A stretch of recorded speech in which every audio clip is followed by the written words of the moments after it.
Hi everybody, hope everybody had a good weekend. We've been going over naming compounds.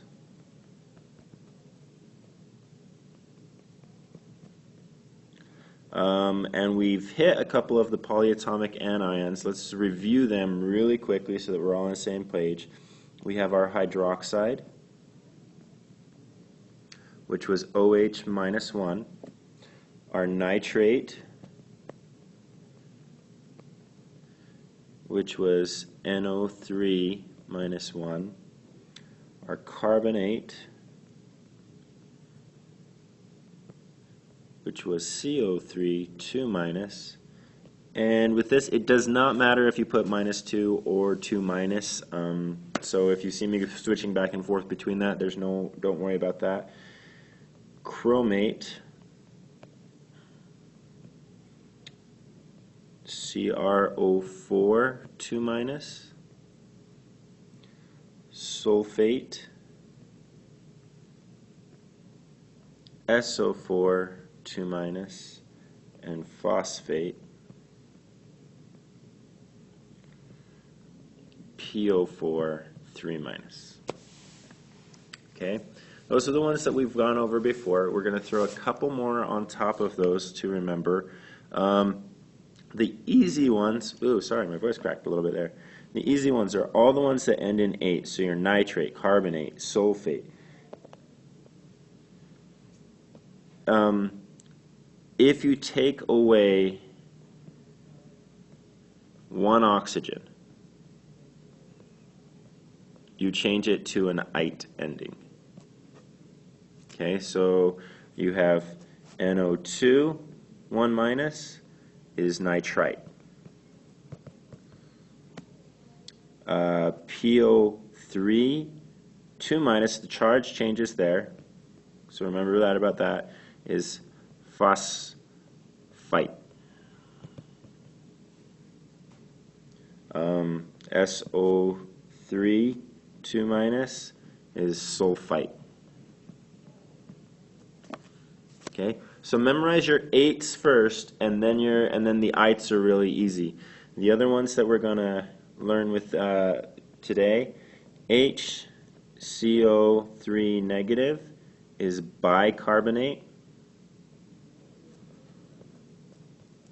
All right, and this one's good because we've got carbonate, which is that right there, and then we just throw with the hydrogen there. You can also call this hydrogen carbonate, but a lot of people call it bicarbonate.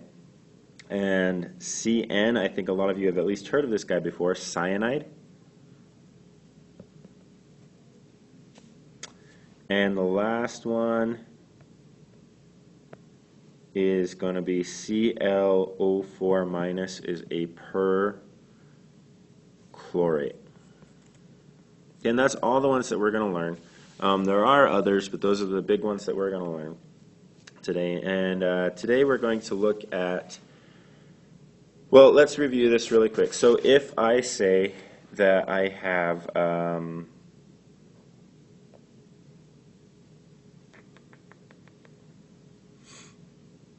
potassium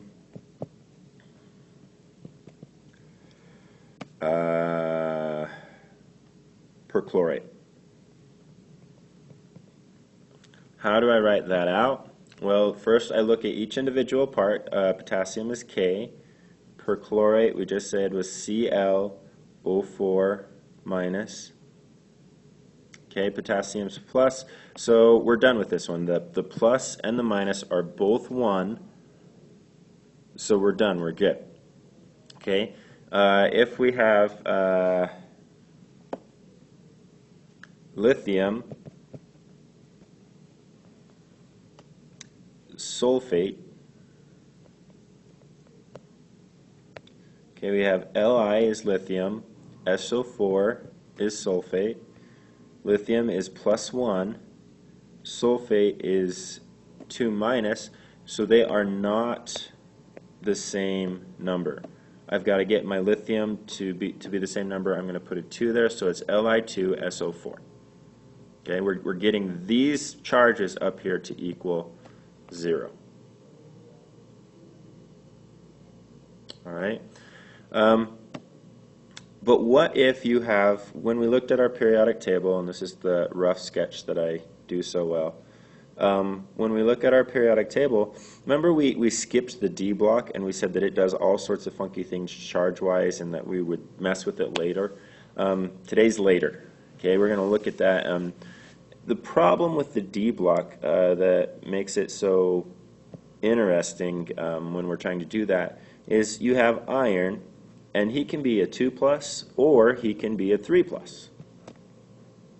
Right? You have manganese,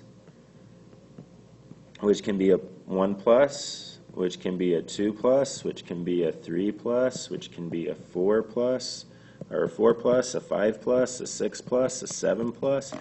They change all over the place. So how do we know what charge they have? Well, we look at what they're with. If I have manganese, this guy that can be anything, okay, and I have, and I put him with Cl2,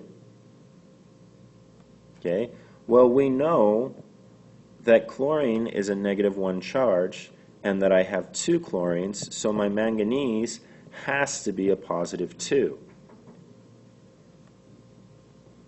to make everything balance out. So when I write that, I need to be able to go back and forth between writing it and in this format and in words. So how do I write that in words? Because if we just write it like it is now, we'd say manganese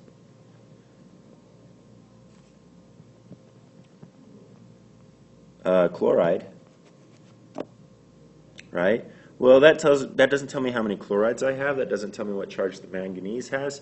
Writing it back down would be extremely difficult. I need to be able to distinguish how or what charge my manganese has. Okay? So the way that we're going to do this is with Roman numerals. We're going to write down the charge after the metal that the metal has. So let's go over Roman numerals really quick. This capital I is equal to 1, V is equal to 5, X is equal to 10, L is 50, C is 100, M is 1,000. Okay, these two are fairly easy to remember. Remember, century is 100, millennia is 1,000. This should be 50, sorry. So that's what all of those means, and the way they put them together is 1, 2, 3, 4 is not 4 ones, it is 1 before 5. 5, and you don't need the lines over the top if you don't want to. 6 is 1 after 5, 7 is 2 after 5, 8 is 3 after 5, 9 is 1 before 10, and then 10. Okay, so going back to our manganese chloride, we would say we have manganese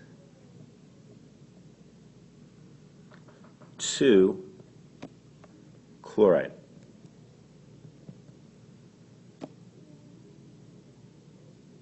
And that is how that is done so that we know what charge the metal has. If I have something like iron oxide,